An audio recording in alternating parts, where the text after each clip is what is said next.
ให้เท้าหน้าเขาน้องตื่นขึ้นมาเก็บทานหับจ้างพี่น้องในหลายเติบเป็นเก็บแต่เช้าพอได้ซื้อข้าวกินพี่น้องไปก็ได้เรื่องขัดทานเสร็จแล้วล่ะกันยังมีไปไหนก็โทรน้ำนู่นแล้วบาดเธอน้ำบดมือเนาะอยู่ใกล้หนองซ้ำเป็นหูแปลกตาในพี่น้องทางหลังก็โซนกล้วยเลยพอดีมาทางเต้าถ่านเพิ่นพี่แหละพี่น้องมันสิเป็นทางระหว่างไปหาหมอขอไปหาบรรทัดอีกห้างไม่เท่าเพิ่นมาขัดทานหับจ้างเนาะไม่เท่าค่ำแล้วนาน้องตุ่นเนี่ยเป็นมาขัดทานหับจ้างพอดีกายมาเห็นพี่น้องแวมาเบิ่งเพิ่นก่อนเป็นมาขัดหับจ้างแต่เช้าพุ่นได้ยินเพิ่นว่ามาแต่เช้าพอดีกายเข้ามาเห็นเพิ่นแล้วก็ถามเพิ่นมาขัดทานหับจ้างเนาะเป็นออกมาแต่เช้าพุ่นดอกจะได้จักสอบแล้วมึงไปถามเพิ่นก่อน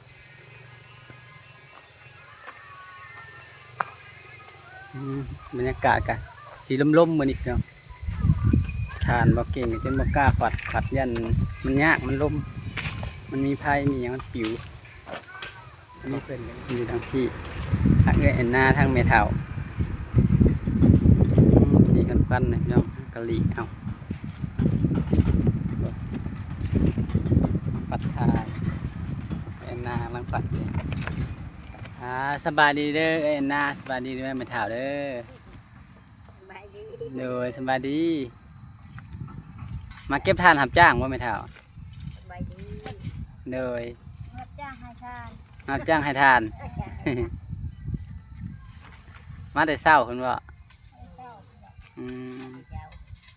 ถ้ากินข้าวเพลนข้าวง่ายเลยบ่สะกินน้ำเพลินกินน้ำเพลินกินก้าวหยังวันเห็ดแกงหน่อไม้สุกินแกงให้ตำหง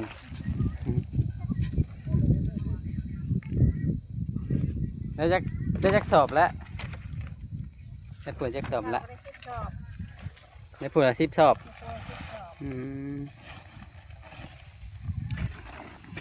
แล้วได้บ่งจะย่างบ่ย่างน้อยหนึ่ง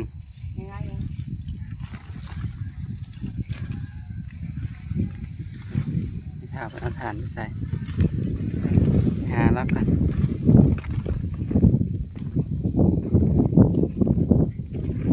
บรรยากาศสีลมพี่น้องในกล้องที่ได้ยินแต่ลม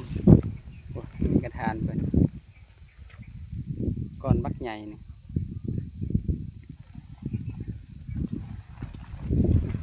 แถวหายทานเปิดตั้งน้ำตุ่นมันก็มาเบิ่งน้ำเป็นสิเป็นรุ่นน้องบ่าวเก่งเนี่ยพี่น้องตุ่นได้เอิ้นเป็นน้องน้ำตุ่นก็มาให้ทานน้ำสบายดีเด้อเด้อแล้วจักสอบแล้วเจ้าน่ะสอยกันคนสี่เป็นสีใหญ่ก็เขาบอกเก่งแต่ว่าเพิ่นสีเป็นรุ่นน้องได้เอิ้นน้องปัดแต่เช้าแต่7-8 โมงผมเพิ่นว่าทานแล้วก็ก้อนงามๆเนาะ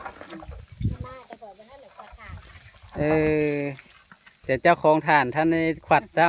ำมาก่อนทานแล้ว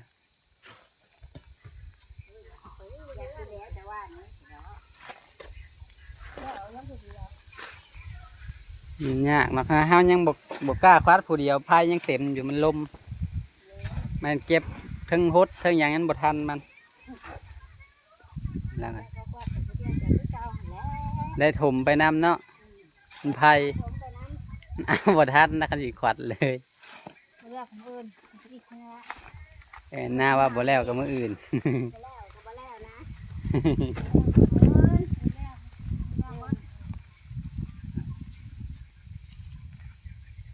เห็นนะวัดทาน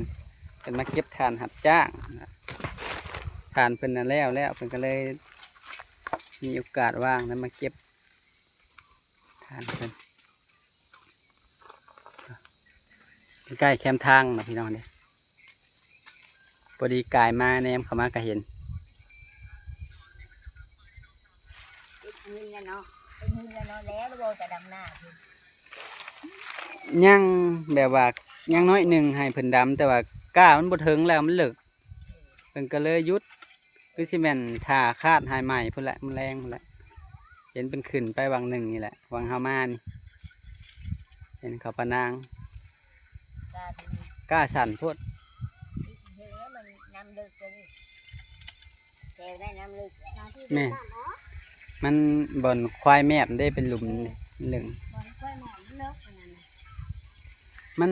เห็ดกระโซ่ซะเอาก็ได้นะหันนะเพราะว่ามันบริมีน้ำหยังลงมาโดนพลยังตกเธอหนึ่ง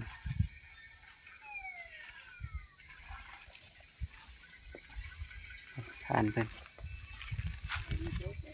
เป็นก้อนสอบได้กัน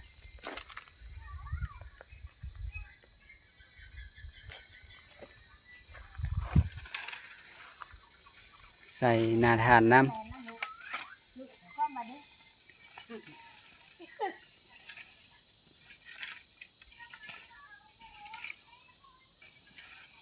นี่แหละปั่นเลือดทัดดีอ่ะมันมีปาดมือมันนี่ อืม แล้วเหรอมันเด็ก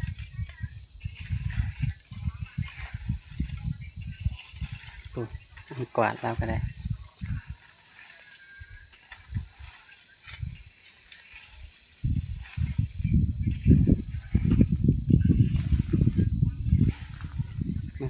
ไปหาเย็นนาก่อนนะขับทานบอกแล้วก็มืออื่นนะหับจ้างเป็นเก็บใส่กระสอบเอาไปถอกที่พุ่น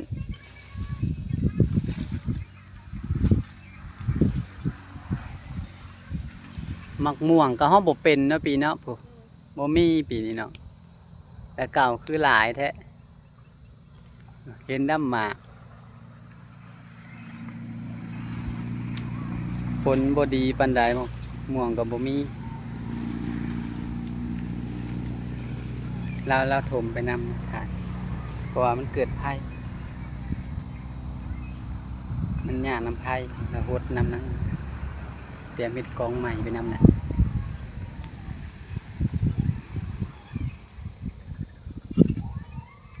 เลือกเอาไก่ดอกเอ็นนาละเสียนเก็บเลย เลยถ้าตัวใดเฮาดับบ่ทันก็สิเป็นแบบนี้แหละพี่น้องนี่เป็นขี้เถ้าทิ่มเบิดมันลมนี่เป็นขี้เถ้าไว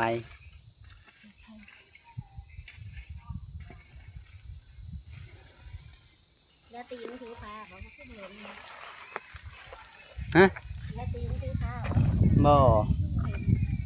อยู่ใต้ฐานเพิ่น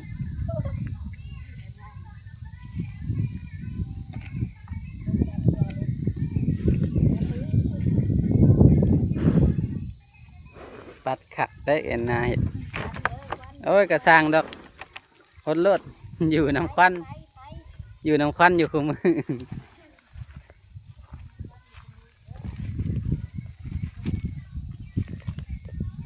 แล้วก็ขวัด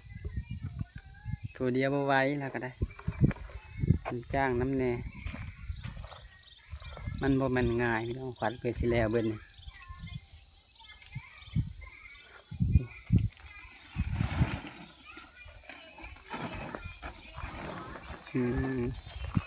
ยิบน้ำบ่ไม่เท่าไม่ได้เก็บใส่ซื้อ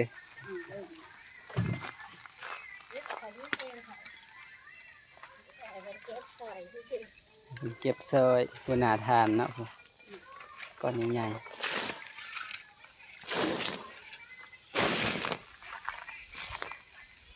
ทำมันอยู่ ๆได้ฮดน้ำตลอด เดี๋ยวจะต้องก็ได้ บ่ฮดก็เป็นไฟเลยเนาะทั้งห้อนทั้งควัน ควัน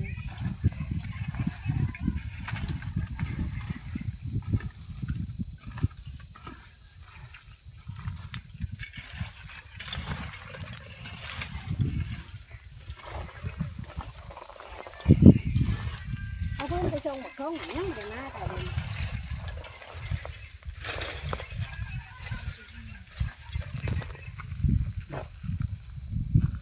น่าทานละใหญ่กว่าโครงข้าวอีกน่าทานละ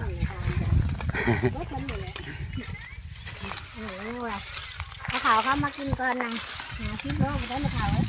อืม น้ำมันได้มะขาว10 โลสอบแล้วเท่าไรแล้วเดี๋ยวนี้นะ โลหาที่โลนึง14,000 โล14,000โลท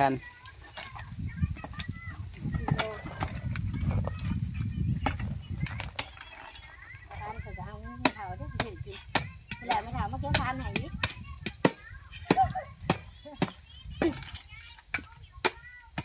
ขาวได้พื้นเอาน้ำละ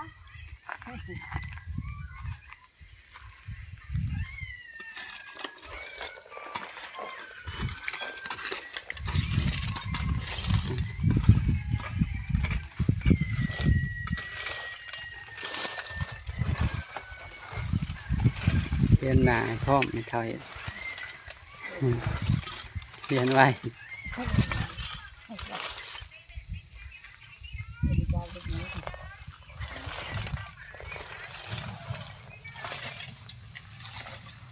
ใกล้เห็นทางพี่น้องเลยรถก็มาพอรถจะมีรถแล่นหลายพี่น้องเพราะว่ามันอยู่ใกล้เป็นเจ็ดโพรงบนเมียนซัดแถวนี้มันไม่เห็นใหม่เลยจะมีรถขนงัวขนควายมาตลอดช่วงนี้ขนมาไว้ใกล้ๆนี่แหละมันเป็นทิศใหม่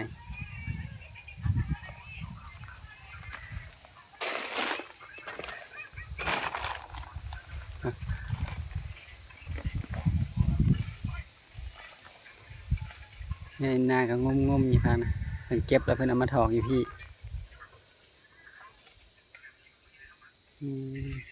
ค่ะไหลเป็นสอบบ่แม่เฒ่าสอบแบบจับพันแล้วแต่เพิ่นสิให้บ่เออเฮ็ดไปนะแม่เฒ่าไ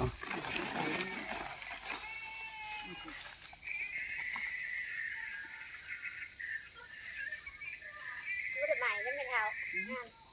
อืม โลแล้วไม่ได้ใหม่ได้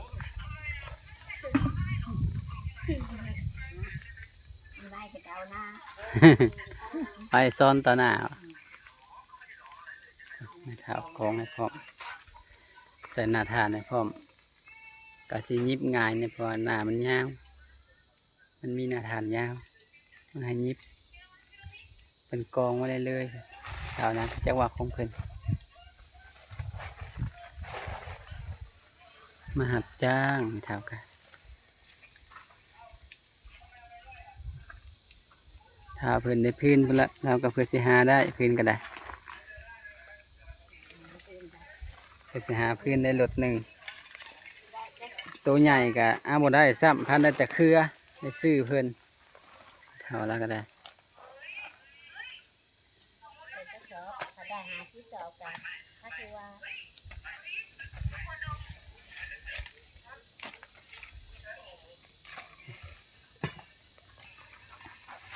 มาเก็บ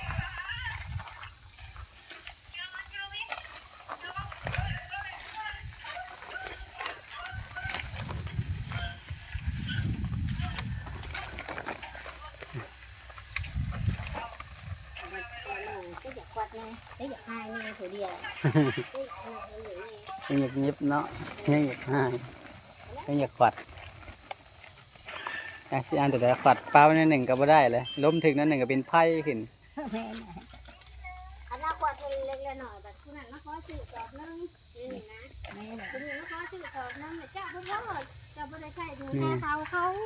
มันตัวเป็นก้อนเนาะ เป็นก่อน เล็กๆน้อยๆทีละสอบบัดค่าซื้อข้าวซื้อน้ำบัดสอบหนึ่งเป็นเท่าไหร่อยากข้าวล้านหนึ่งนะเนาะเห็น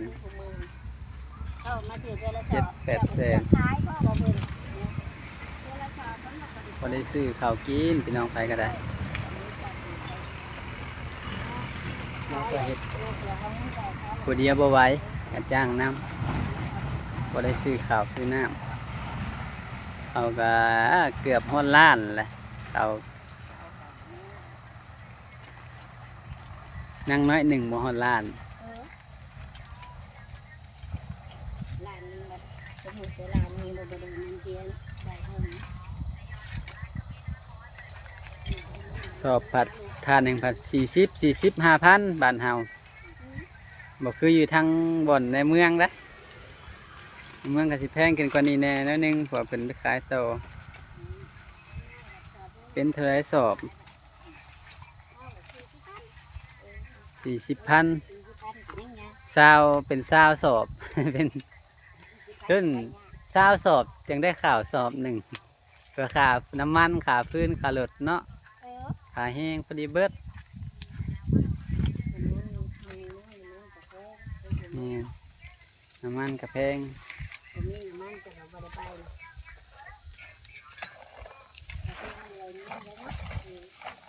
เลยมือจังจนได้จะอายุ60แล้วแห้งจนจำได้60ปลายแล้ว แม่นั่นแหละเลื่อยก็ได้ เวลาค่ะ ทั้งเลื่อยมือทั้งผ้าเลื่อยต่อให้เลื่อยได้ก็จักสีแบกเอาแนวใดใหญ่ เดียว ต่ำขออนุญาตนะต่ำขานี่ก็บ่อยากขึ้นแหล้ว เออ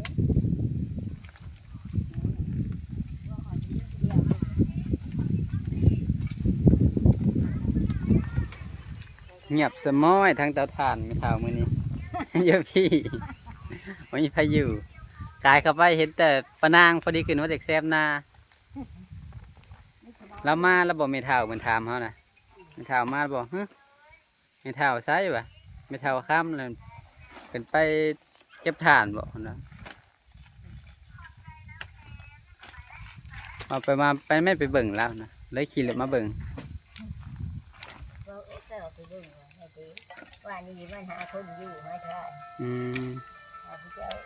เรียกให้มือมาว่าพักงานมากันสิถ้ามาพี่เจ้าก็ให้นั่นเขาเลยบัด มาตั้งแต่เช้าๆเนาะก่อนฮันลาฟัด มาถ่านั่นแหละเหตุงานเนาะมาไวแห่งดีแล้วไว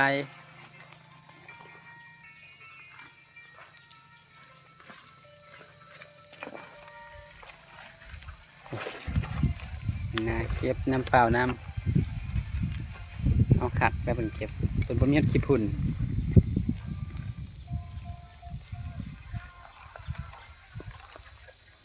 พื้นกับใส่ด้นมักใหญ่นี่ก็แบกขึ้นบนแม่งหงายพี่น้องมันใส่น้อยใส่ขี้ไล่แล้วแบบผมเป็นทาน คือคงบักกิ่งกระทิมไปหลายเติบได้เพราะว่ามันเป็นขี้เถ้าเป็น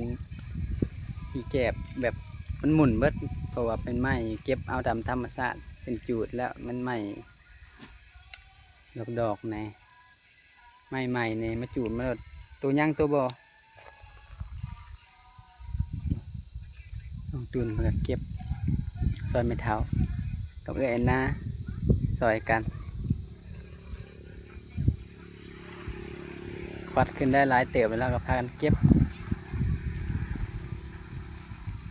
ขนาดไผ่มันอยากหมอดเลยนะพี่น้องยังได้หดน้ำเอาน้ำเลยเกิดไผ่เลยในควันกลุ่มๆ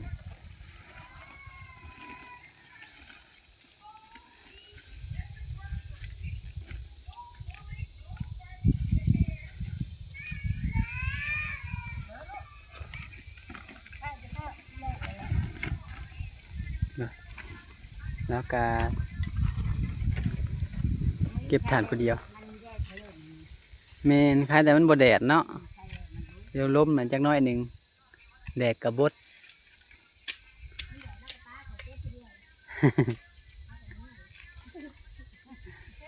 คล้ายแต่มันบ่แดดเนาะ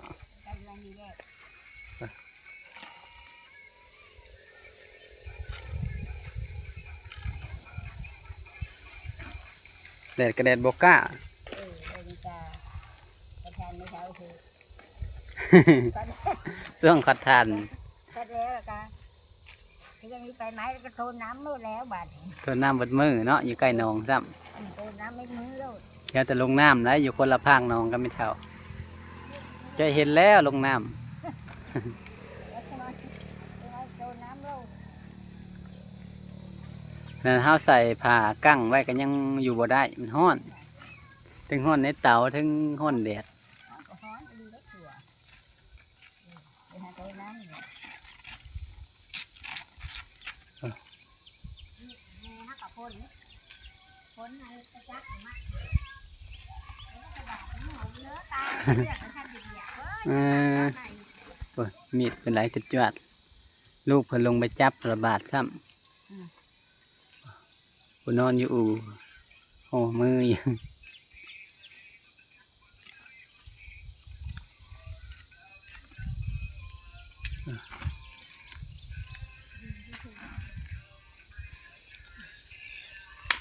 พายแต่บ่แดดปันใดมะม่วงก็แนมต้นได้ก็มิดสะบ้อยหาหมากก็บ่เห็นจากต้นสิกินกะยันพลนี่ยันมาละลาเพิ่นบ่จักผลนี่บ่มีฮอนหมากประทาน เราเห็ดทานแต่มีผู้เก็บแต่ก็เลยมาจ้างมีข้าวอันหน้ามาเก็บซอยขายกับเห็ดพอได้ซื้อข้าวซื้อน้ำอะไรพี่น้องเลยดีกว่าบ่เห็ด10-20 สอบได้ข้าวสอบหนึ่งกับมันไหลค่าน้ำมันค่าคลื่นค่าหยางบางเถื่อก็ได้เป็นจ้าซื้อเป็นเนี่ยมันก็พอจะได้ซื้อข้าวซื้อน้ำแหละก็ดีกว่าบ่เห็ดซื้อเกลือเป็นนัวหมกเพชรดีกว่าอยู่ซื่อๆพี่น้องเลยเห็ดป้ายดีกว่าบ่มีรายได้เขาจากดีเนาะเอามีแต่ว่าคลิปนี้บ่เก่งก็จะขอจบคลิปเด้อพี่น้องเด้อพร้อมคลิปหน้าพี่น้อง